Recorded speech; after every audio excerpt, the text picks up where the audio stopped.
ఇవాళ మన జిమ్ సిరీస్లో డే 4. సో ఇవాళ ఎందుకో నాకు ఎర్లీ మార్నింగ్ లేవాలనిపించి ఎర్లీ మార్నింగ్ లేచి శ్రీకాంత్ని లేపిన అండ్ నెక్స్ట్ మినిట్ మేము జిమ్కి స్టార్ట్ అయిపోయాం.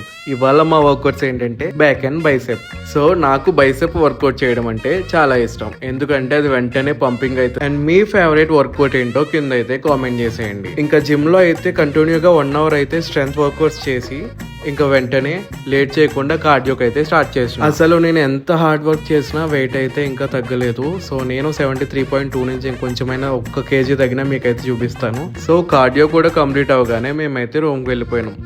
జిమ్ తర్వాత కోల్డ్ వాటర్ తో షవర్ బాత్ చేస్తే ఉంటుంది చారి గారు, ఆ ఫీల్ వేరే లెవెల్. ఇంకా వెంటనే ఏమాత్రం లేట్ చేయకుండా నా ప్రోటీన్ మీల్ అయితే ప్రిప్ చేసుకోవడం స్టార్ట్ చేస్తా. సో నేనైతే ఫస్ట్ ఎగ్స్ బాయిల్ పెట్టేసుకున్నా అండ్ నెక్స్ట్ చికెన్ కూడా బాయిల్ పెట్టేసుకున్నా. ఇదంతా ఎందుకంటే నేను చికెన్ సలాడ్ డైలీ తింటా అండ్ సాటర్డే ఒక రోజు తినాను అనుకోండి.